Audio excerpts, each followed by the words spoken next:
বুখারীর বর্ণনা 2996 নম্বর হাদিসে আসছে, সওয়াব কখনো বন্ধ হবে না। 2 নম্বর আমল হলো, আমল কবুল হয়েছে কিনা বোঝা যায়। এক আমলের পর পরবর্তী আমলের তৌফিক যদি আল্লাহ তাআলা দেয়, বুঝতে হবে আপনারা এক যে আমল, যে ভালো কাজ করার আগে পরবর্তী আমলগুলো আল্লাহ তাআলা কবুল করে নেয়।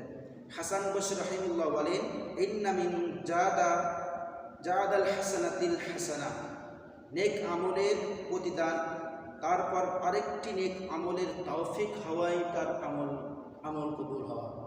তাহলে নেক আমলের যে লাভ হলো এই দুইটা।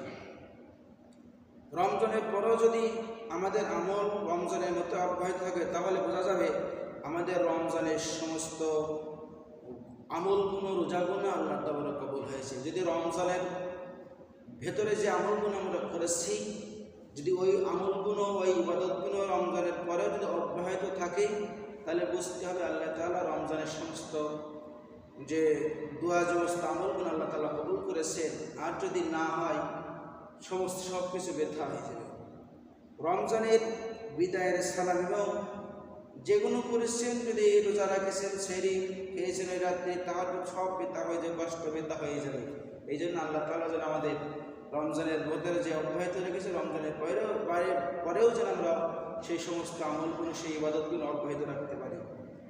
রমজানের বিদায়ের যে সালাফিদের যে অনুভূতি, রমজান যে বিদায় নিয়েছে, এই সালাফিদের তাদের যে অনুভূতি কাজ করে, হাসান বসরি রাহিমাহুল্লাহর যে অনুভূতি, যখন রমজানের তারা 6 মাস আগে রমজানের জন্য দোয়া করতে, আল্লাহ আমাকে রমজান পর্যন্ত হায়াত পৌঁছায় দিন, এবং রমজান চলে যাওয়ার 6 মাস আল্লাহর কাছে কান্নাকাটি করেন যে আল্লাহ আমার এই ইবাদতগুলো আল্লাহ তাআলা কবুল করো, এই দোয়া করতেন। আমরা কয়দিন করেছি বলেন কয়দিন করেছি? আমরা একেবারে জন্য অনুভূতি হয় না।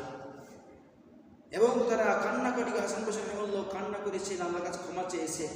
এবং আবু হানিফা রাহিমাহুল্লাহর অবস্থা এমনভাবে ভেঙে পড়তেন, তিনি তাদের যে অনুভূতি তাদেরকে জিজ্ঞেস করলেন, তাদেরকে ইমাম আবু হানিফা রাহিমাহুল্লাহকে জিজ্ঞাসা করলেন যে রমজান রহমত ছিল না, আযাব ছিল না, তারপর তুমি এত ভাঙি বেরিয়ে এত কারণে গেল?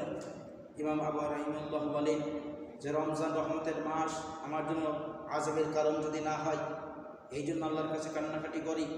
যদি রমজানের রহমতের মাস হয়ে যদি আযাবের কারণ হয়ে যায়, তাহলে আমার আপনার কী হবে? বলে তারা এত বুজুর্গ, এত দিন যে ইমাম আবু হানিফা রাহিমাহুল্লাহর জীবনী পড়েছি, তার যে কত ঘটনা পাওয়া যায়, তিনি যে কাজগুলো করেছেন সেই কাজগুলো হয়ে যায়,